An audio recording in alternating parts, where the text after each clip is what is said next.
Be ready. 5 seconds.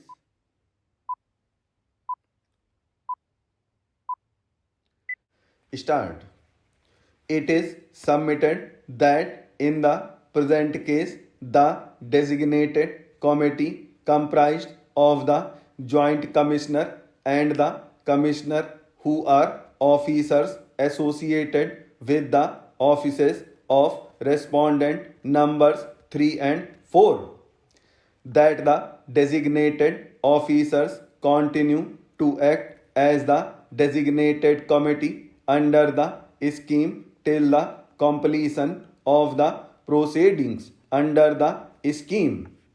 It is submitted that the designated committee under the scheme is being constituted on a need basis to comply with the orders of the courts across the country, that in many cases the designated committee rejected the applications under the scheme 2019 erroneously, and the different courts set aside the decisions of the designated committee after 36 2020 and directed the designated committee to consider the case of the respective applicants under the scheme 2019.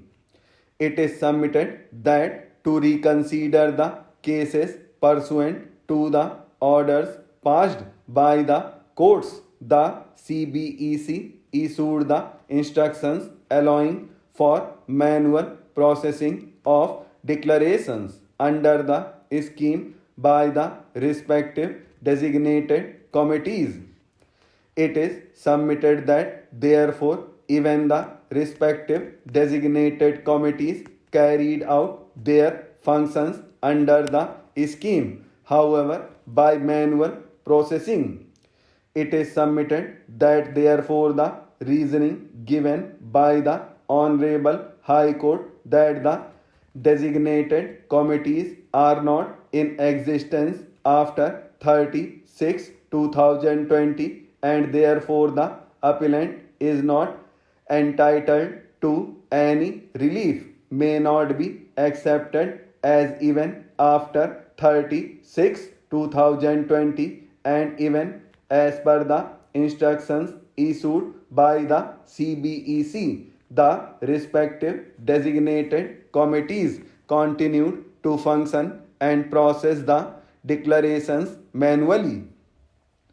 It is further submitted by learned counsel appearing on behalf of the appellant that in the instant case the Honorable High Court has not properly appreciated the cause for which the appellant could not deposit the amount under the scheme 2019 on or before 36 2020.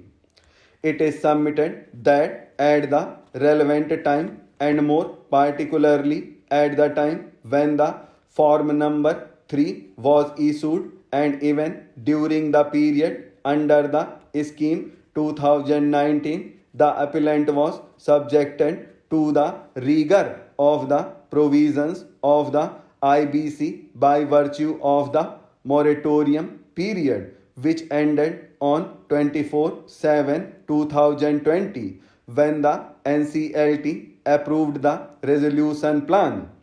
It is submitted that in the instant case the appellant bona fidely could not deposit the settlement. It is next submitted that during the moratorium period no payment could have been made as per the provisions of the IBC. It is contended that if any payment would have been made during the moratorium period, the same would have been in breach of the provisions of the IBC. It is submitted that as per the resolution plan accepted during the insolvency proceedings, the resolution applicant was required to deposit all statutory dues within 6 months from the effective date into an escrow account. That as per the resolution plan, payment to escrow account shall be treated as effective payment to the relevant operational creditors. It is further contended that in this case effective date is 24/7/2020, the date on which the resolution plan was approved by the NCLT. So, service tax dues along with other statutory dues were deposited in an escrow account on 8/1/2021 before the expiry of the period of 6 months.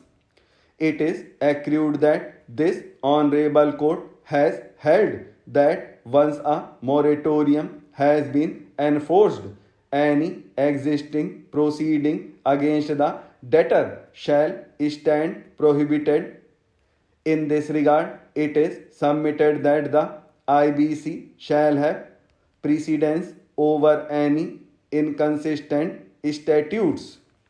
It is vehemently submitted that in any case no person can be left remediless due to operation of law.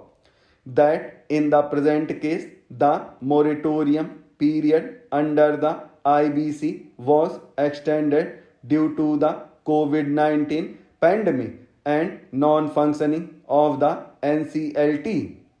It is contended that even otherwise the appellant could not have made any payment during the moratorium period by operation of law, and inability to make the payment was owing to the moratorium imposed under the provisions of the IBC.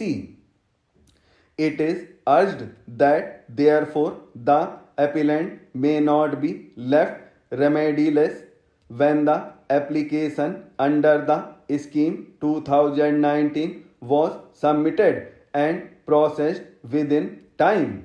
In support of her above submissions and the relief prayed, learned counsel appearing on behalf of the appellant has heavily relied upon the decisions of this court. It is reiterated, submitted that the appellant could not make the payment due to legal disability, and no one can be expected to do the impossible. Reliance is placed on the decisions of this court. It is submitted that the appellant cannot be prejudiced or made to suffer for no fault of the appellant.